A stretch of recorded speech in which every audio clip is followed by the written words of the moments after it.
सोनम कपूर ने social media पर पूछा, भगवान क्या करूं? यूजर बोला, एक्टिंग करना बंद कर दो। सोनम ने इंस्टाग्राम अकाउंट पर अपनी एक पुरानी फ़ोटो शेयर की है। फ़ोटो में सोनम सिल्वर कलर की स्लीवलेस ड्रेस में नज़र आ रही हैं। फ़ोटो को शेयर करते हुए उन्होंने कैप्शन में लिखा है, हे भगवान क्या करूं? इस कैप्शन को लेकर ही सोनम की ज़बरदस्त तरीके से ट्रोलिंग की जा रही है। एक यूज़र ने लिखा, सोनम जी आपके पास तो काफ़ी पैसे हैं, बहुत कुछ कर सकते हैं, तो थोड़ा दान ही कर दीजिए। दूसरे यूज़र ने लिखा, टाइल्स क्लीन करो और पोछा मारो। एक और यूज़र ने कमेंट किया कि एक्टिंग करना बंद कर दो। इस तरह सोनम के पोस्ट पर कमेंट किए जा रहे हैं। पिता पंकज कपूर संग काम करना आसान नहीं मानते हैं शाहिद कपूर। शाहिद कपूर के लिए अपने पिता अनुभवी अभिनेता पंकज कपूर के साथ काम करना कभी आसान नहीं रहा है। इंटरेक्टिव सेशन आयोजित करते हुए शाहिद ने खुलासा किया है कि वो अभी भी उनके साथ फ्रेम साझा करने से घबरा जाते हैं। पिता बेटे की जोड़ी स्पोर्ट्स ड्रामा फिल्म जर्सी में नजर आएगी। इससे पहले दोनों मौसम और शानदार में काम कर चुके हैं। बॉबी देओल को सता रही पिता धर्मेंद्र की चिंता, बोले वो 84 साल के हैं। बॉबी देओल इन दिनों अपने परिवार के साथ समय बिता रहे हैं। वहीं इस दौरान वो पूरी तरह से पॉजिटिव रहने की कोशिश कर रहे हैं। उन्होंने हाल ही में हिंदुस्तान टाइम्स को दिए इंटरव्यू में बताया, ये खुद को फिट रखने का सबसे अच्छा समय है। जब आप बिजी रहते हैं तो दिमाग नेगेटिव ख्यालों से दूर रहता है। इस समय दुनिया जो चीज़ें घट रही हैं वो काफ़ी परेशान करने वाली हैं। आप बस यही सोचते हैं कि ये सब कब ख़त्म होगा। वहीं उन्होंने पिता की सेहत को लेकर भी चिंता जाहिर की है। भाग्यश्री ने खोले राज, मैंने प्यार किया के बाद इसलिए फिल्मी दुनिया से बनाई थी दूरी। पिंक बिला को दिए एक इंटरव्यू के दौरान जब उनसे पूछा गया कि क्या निर्णय लेना उसके लिए कठिन था, इसका जवाब देते हुए उन्होंने कहा कि हाँ भी और नहीं भी। भाग्यश्री ने कहा कि कठिन इसलिए क्योंकि तब मुझे ये एहसास हो गया था कि मुझे ये काम करके मज़ा आ रहा है और मैं इसमें और बेहतर कर सकती हूँ। और निर्णय लेना कठिन इसलिए नहीं हुआ क्योंकि अभिमन्यु के इस दुनिया में आने के बाद मेरा पूरा ध्यान उसी की तरफ था और वो पल मुझे खुशियाँ दे रहे थे। नई शर्तों के साथ जून से शुरू हो सकती है टीवी शोज की शूटिंग। नई शर्तों के मुताबिक किसी वर्कर की मौत होती है तो चैनल और प्रोड्यूसर उस वर्कर के परिवार को 50 लाख तक का मुआवजा दें और उनका मेडिकल खर्चा भी उठाएं।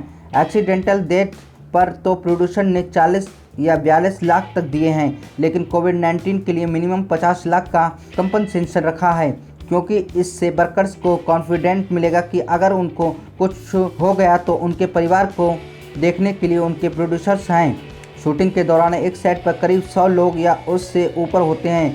परिस्थितियों के साथ समझौता करते हुए हमें 50% यूनिट के साथ सेट पर काम करना होगा। प्रोड्यूसर से ये भी कंफर्म करेंगे कि बाकी की 50% यूनिट शिफ्ट में काम करें ताकि सबका परिवार चले।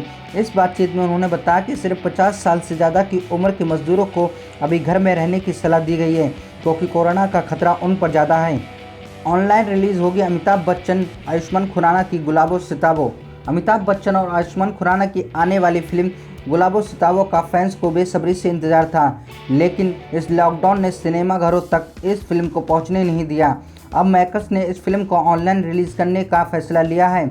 निर्देशक सुजीत सरकार की ये फिल्म अब अमेजन प्राइम वीडियो पर रिलीज़ होने जा रही है। इस फिल्म का प्रीमियर 12 जून को होने वाला है।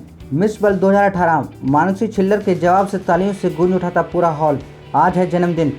ग्रैंड फिनाले में मानुषी से सवाल पूछा गया कि किस प्रोफेशनल को सबसे ज़्यादा तनख्वाह मिलनी चाहिए और क्यों। इस सवाल पर मानुषी ने जो जवाब दिया उसके बाद वह मौजूद हर शख्स के हाथ तालियों के लिए उठ गए। इस सवाल के जवाब में मानुषी ने कहा, मैं अपनी माँ के सबसे ज़्यादा करीब हूँ और मैं ये सोचती हूँ कि एक माँ को सबसे ज़्यादा इज्जत मिलनी चाहिए।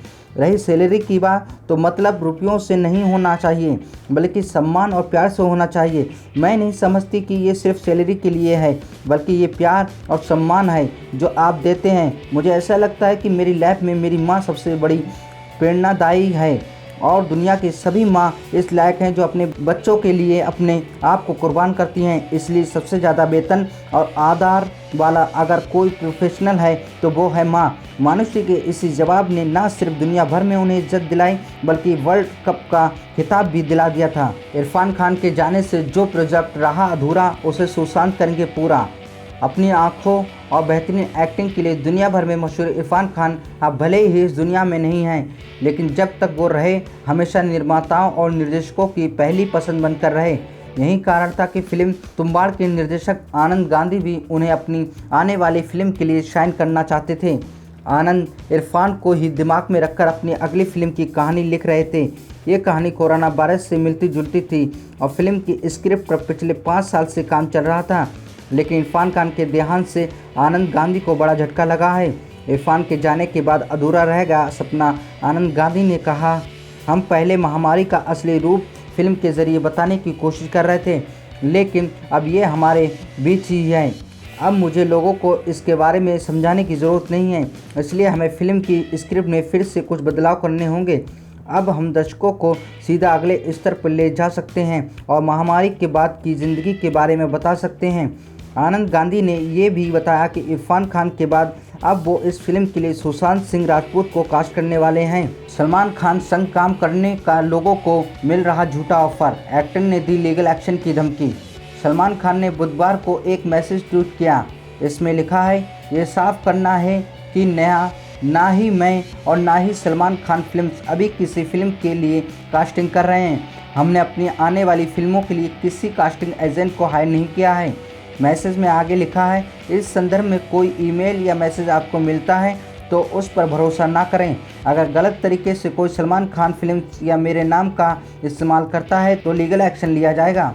धर्मेंद्र का घर आया नया मेहमान, वीडियो शेयर कर दी खुशखबरी। वीडियो के साथ धर्मेंद्र ने लिखा, बधाई, कल रात बछड़ा दिया मेरी साहिवाल गाय ने, मुझे भी पास नहीं आने देती। इस बछड़े की दादी को मैं सहनेवाल के नज़दीक वैनी साहिब से लेकर आया था। हर माँ अपने बच्चे की सुरक्षा को लेकर रक्षात्मक रहती है। मैं इन खूबसूरत जीवों के होने से बहुत खुश हूँ।